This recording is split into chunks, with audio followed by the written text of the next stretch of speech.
Selamat berjumpa lagi anak-anak dalam pelajaran mekanika tanah.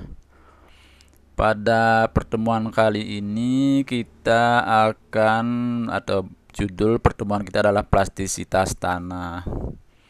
Plastisitas tanah itu sering juga disebut dengan batas-batas Atterberg. Atterberg ini adalah nama seorang ahli mekanika tanah dari Inggris yang mengelompokkan tanah berbutir halus ke dalam 3 kelompok tergantung kadar airnya. Jadi pengelompokan itu sering disebut dengan plastisitas tanah. Nah, ini pernyataan-pernyataan yang akan mendukung penjelasan kita berikutnya adalah tanah berbutir halus pada umumnya mempunyai ciri-ciri plastis, yaitu dapat diubah bentuknya sesuai dengan keinginan kita tanpa terjadi retak. Jadi bisa kalian bayangkan tanah lempung ya. Kalau kita ingin membuat suatu karya membentuk misalnya seperti kubus, mobil-mobilan dan lain-lain, itu artinya kalau tanah itu bisa dibentuk seperti itu, biasanya tanah itu adalah tanah berbutir halus atau tanah plastis. Kemudian yang kedua, tanah berbutir halus sering juga diberi nama dengan tanah lempung atau clay. Jadi, tanah lempung seperti dipakai tadi mainan untuk bikin mainan tadi ya, bisa dibentuk kalau kadar airnya cukup. Nah, kemudian 3 fase wujud dari tanah berbutir halus tergantung dari kadar airnya itu menurut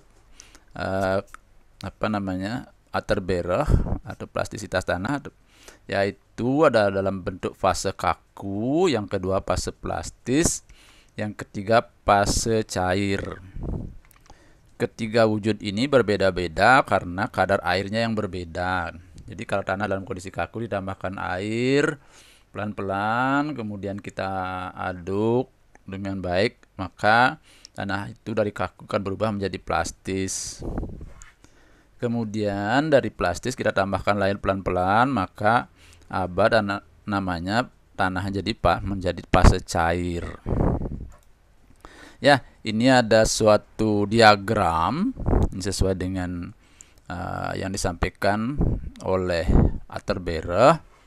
Jadi diagram ini dari kanan ke kiri. Ini dari kanan ke kiri garis bawah ini ya. Ini adalah penambahan air. Jadi kalau tanah di sini dalam kondisi kaku, kita tambahkan terus air nanti akan menjadi dalam fase cair. Kemudian garis-garis tebal yang vertikal ini adalah batas-batasnya. Jadi saya jelaskan dulu bahwa ini ada 4 fase jadinya. Kalau tadi dibilang 3 ya karena ada semi kakunya. Yang pertama ini dalam paling kanan adalah kelompok tanah yang dikatakan dengan fase kaku. Fase di mana tanah dalam kondisi pecah-pecah berantakan apabila kita bentuk. Kalau kita ingin bentuk jadi bentuk kubus, bentuk segi empat, bentuk mainan mobil-mobilan, itu tidak bisa kita bentuk, dia jadi pecah-pecah. Itu biasanya kita sebut dengan fase kaku. Kemudian seperti saya jelaskan tadi, ini garis ini kalau kita tambahkan airnya pelan-pelan, maka tanah akan berubah menjadi fase semi kaku.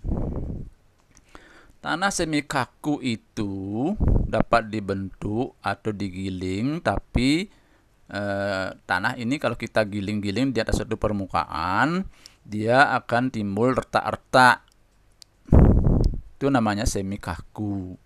Jadi giling-giling tanah sebesar lidi ya. Kalau sampai sebesar lidi, sebelum sebesar lidi sudah mengalami retak, maka ini namanya fase kaku.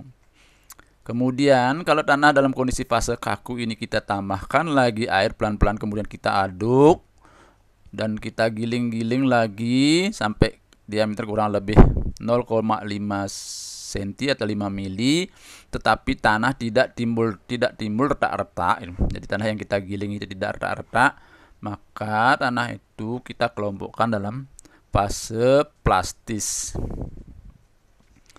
Demikian ya. Kemudian kita tambahkan lagi ini airnya ke kanan ke kiri, ini kita tambahkan air lagi pelan-pelan, kemudian kita aduk. Akhirnya tanah itu karena airnya sudah cukup dapat mengalir seperti fluida cairan. Kalau kita biarkan di tempat yang agak miring sedikit, maka tanahnya akan bergerak, atau karena tanahnya kalau kita gundukkan agak tinggi, maka dia akan bergerak ke kiri dan ke kanan. Itu namanya dalam kondisi fase cair, karena airnya sudah cukup membuat tanah itu seperti fluida atau cairan mengalir. Nah, batas-batas dari keempat fase ini ada namanya, kita namakan ini garis-garis tebal ini ya. Itu namanya paling kiri, batas antara fase kaku dan fase semi kaku namanya batas susut atau shrinking limit. Kita sering singkat dengan SL. Ingat, ini singkatan-singkatannya akan kita pakai terus ya. Batas susut itu artinya batas antara fase kaku dan fase semi kaku, dinamakan shrinking limit. Kemudian kadar air yang merupakan batas antara fase semi kaku dengan fase plastis itu. Jadi kadar air yang merupakan batas antara fase semi kaku dengan batas fase plastis itu dinamakan dengan batas plastis atau PL, plastic limit. Sudah. Nah, kemudian kadar air yang merupakan, ya ingat ya, ada kata depannya, kadar air yang merupakan batas antara fase plastis dan fase cair dinamakan dengan batas cair atau LL, liquid limit. Jadi batas-batas ini adalah berupa kadar air ya. Kadar air merupakan batas antara keempat fase ini. Jadi ada batas susut, ada batas plastis, ada batas cair, shrinking limit, plastic limit, dan liquid limit. Demikian ya. Kemudian ada garis yang datar kemudian miring. Itu adalah garis penambahan volume. Karena airnya kita tambahkan, ini ke kiri, airnya kita tambahkan, maka volume tanah akan bertambah karena ruang pori tanah akan diisi oleh air yang semula mungkin hanya diisi oleh tanah, tapi karena ruang porinya bertambah karena ada air lagi, jadi volume tanah akan bertambah seiring dengan banyak yang air yang kita tambahkan. Jadi yang berikutnya ada namanya indeks plastisitas atau indeks plastis. Itu adalah merupakan jarak antara garis PL dengan garis LL. Atau nanti kalau sudah angkanya adalah selisih antara PL dengan LL. Atau selisih antara kadar air merupakan batas antara batas plastis. Kadar air yang merupakan kadar air batas plastis dikurangi dengan kadar air yang merupakan batas limit. Itu dinamakan dengan indeks plastisitas. Disingkat dengan PI atau IP, indeks plastisitas atau plasticity index. Demikian ya. Jadi ini adalah diagram yang dikeluarkan oleh Atterberg. Nah, bagaimana caranya mencari kadar air ini? Kita lakukan pengujian di laboratorium.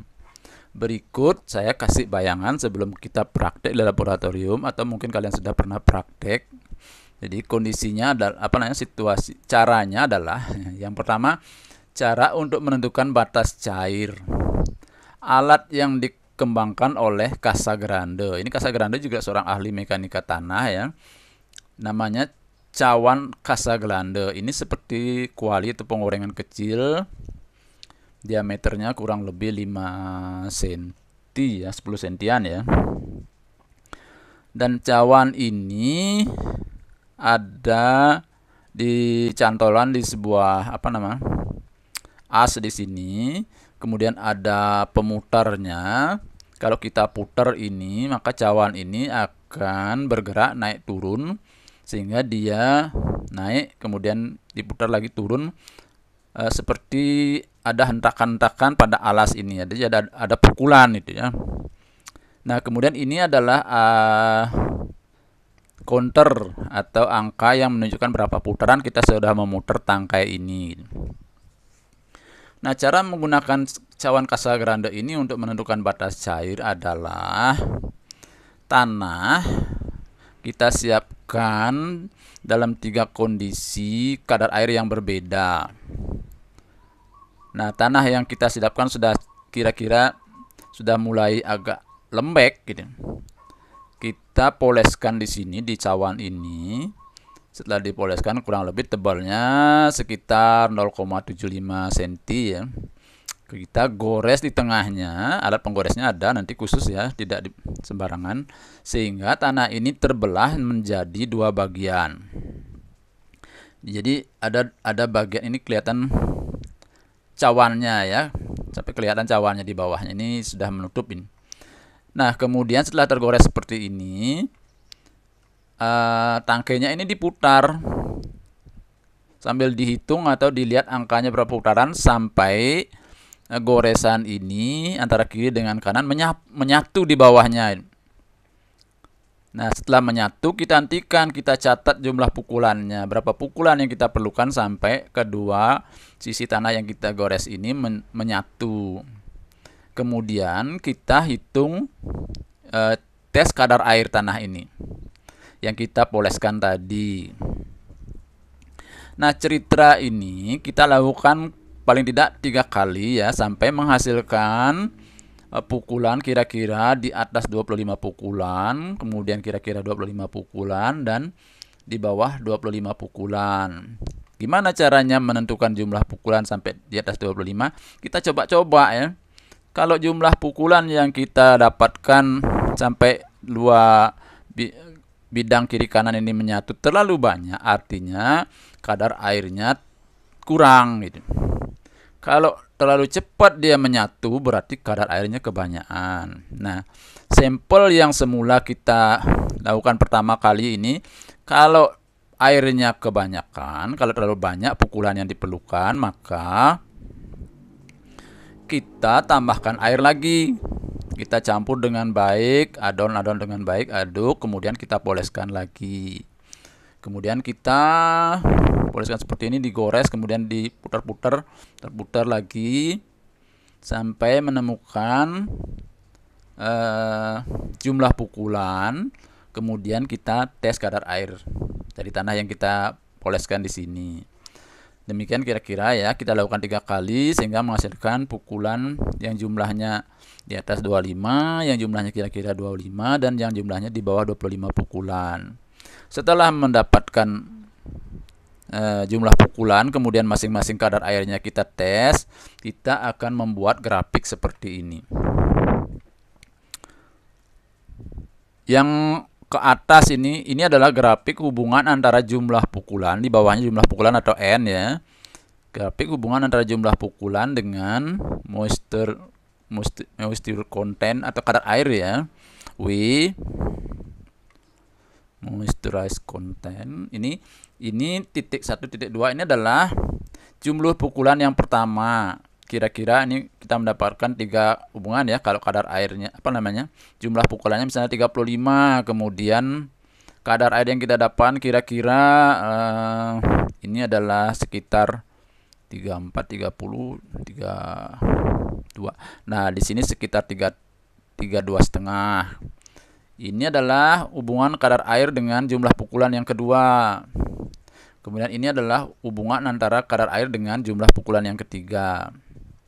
Terus kita tarik garis di antara 3 titik ini. Atau kalau kita buat di Excel nanti pilihan dari garis adalah linear. Nah, setelah mendapatkan garis ini, kita cari jumlah pukulan 25. Kita tarik garis ke atas, kemudian ketemu garis yang miring ini, kita tarik garis ke kiri. Yang inilah dinamakan dengan kadar air yang merupakan batas cair atau LL.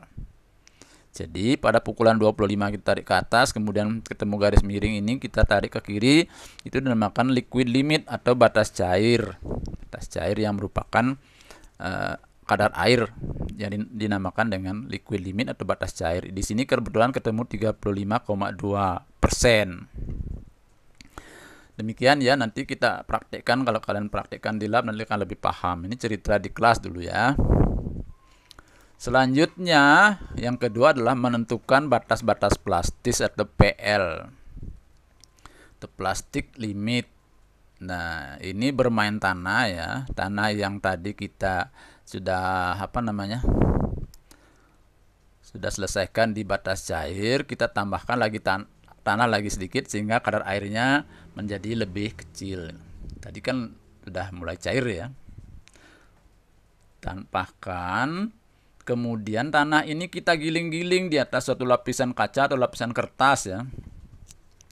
Giling-giling sampai ketemu diameter kurang lebih 0,5 cm atau 5 mili. Kalau sampai ketemu diameter 5 mili dan tanah yang kita giling itu pas ada retak-retak seperti ini, nah kita ambil sampel ini, sampel yang sudah menemukan gilingan 5 mili sampai retak rambut ya. Ambil, kita tes kadar airnya. Cara menguji kadar air sudah kita bahas pada pertemuan-pertemuan sebelumnya. Nah, kadar air yang dalam kondisi seperti ini itu dinamakan dengan plastic limit atau batas plastis. Ini sederhana ya, kita bermain tanah di laboratorium mekanika tanah kita nanti. Kemudian yang ketiga adalah menentukan batas susut. Batas susut kita tentukan dengan menggunakan cawan susut namanya. Ini diameternya ya kurang lebih 2,5 cm, tingginya sekitar 1 cm ya. Tanah yang semula kita pakai untuk menghitung batas plastis tadi ya, kita masukkan ke dalam cawan susut ini. Diisi penuh, kemudian diketok-ketokkan di atas meja sehingga tidak ada ruang yang tidak terisi oleh tanah di dalam cawan ini. Nah, setelah itu sebelum kita oven, nanti kita oven ya, kita angin-anginkan dulu. Angin-anginkan dulu sekitar 24 jam. Setelah kita oven, setelah kita angin-anginkan ini untuk menghindari retak pada saat oven ya. Ini kita masukkan ke dalam oven kurang lebih 24 jam. Nah, tanah yang semula mengisi cawan ini penuh setelah di oven akan menyusut. Jadi tidak penuh lagi di cawan ini. Nah, selisih kadar ini kita cari yang dinamakan dengan batas susut adalah tanah tadi kan dalam kondisi batas plastis, kemudian kita oven. Nah, yang kita cari di sini adalah selisih antara cawan dengan tanah yang sudah menyusut ini. Jadi selisih ini adalah berkurangnya air dari tanah yang kita uji yang semula penuh kemudian mengecil, itulah pengurangan air. Nah, batas susut adalah batas plastis ini dikurangi dengan pengurangan air setelah kita oven.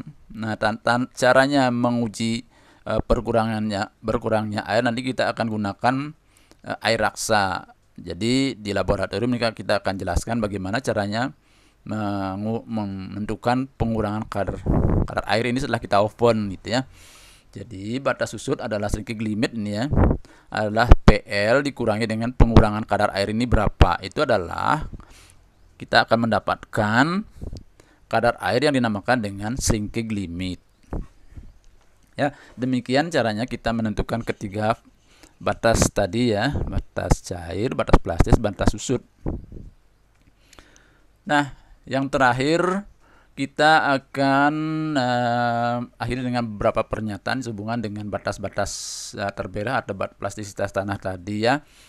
Nah, plastisitas tanah sangat tergantung dari rentang antara butir cair dengan batas plastis yang disebut dengan IP. Jadi IP tadi indeks plastisitas ya, atau PI, plasticity index. Itu adalah merupakan selisih antara liquid limit dengan plastic limit, batas cair dengan batas plastis. Nah, tanah yang memiliki rentang IP yang besar itu dinamakan dengan tanah dengan plastisitas tinggi. Nah, semakin besar plastisitas tanah, maka tanah itu dikatakan memiliki kadar lempung yang makin tinggi. Jadi, semakin besar IP, maka tanah ini akan berpotensi mengalami kembang susut yang tinggi. Tanah yang mengalami kembang susut yang tinggi biasanya dalam rekayasa teknik sipil itu akan dikatakan tanah yang memiliki sifat yang kurang baik. Ya, sebaliknya tanah yang memiliki IP yang rendah atau plastisitasnya kecil biasanya sulit dibentuk dan hanya dapat dibentuk pada rentang kondisi kadar air yang terbatas atau IP-nya kecil. Tanah ini dikatakan mempunyai plastisitas yang kecil. Kalau IP-nya besar dikatakan memiliki plastisitas yang tinggi, kalau IP-nya kecil dinamakan memiliki plastisitas yang kecil. Nah, tanah yang memiliki plastisitas yang kecil dalam rekayasa teknik sipil dan rekayasa tanah, jenis ini baik digunakan karena kembang susutnya kecil. Jadi IP ini menunjukkan bahwa semakin besar maka kembang susutnya semakin besar dan memiliki sifat yang kurang baik karena kembang susutnya makin besar. Kalau IP-nya kecil, maka tanah kembang susutnya kecil. Jadi tanah dikatakan memiliki sifat yang lebih baik, yang baik. Nah, contoh ekstrim adalah tanah pasir di mana rentang indeks plastisitasnya hampir 0. Itu artinya posisi batas cair dan batas plastisnya hampir berhimpit sehingga tanah ini tidak memiliki fase plastis. Maka tanah pasir disebut dengan tanah non plastis. Ya. Jadi IP ini kalau 0, tanah dikatakan tanah non plastis. Kalau IP-nya besar atau ada nilai IP-nya, apalagi IP-nya besar, itu namanya tanah plastis. Jenis tanah plastis adalah tanah lempung, yang non plastis pasir. Kurang lebih seperti itu penjelasannya ya. Jadi demikian tadi penjelasan tentang plastisitas tanah. Kita akhiri pertemuan kita pada pagi ini. Pada pertemuan kali ini. Nanti silakan lanjutkan kerjakan tugas sesuai dengan instruksi di e-learning ya. Terima kasih.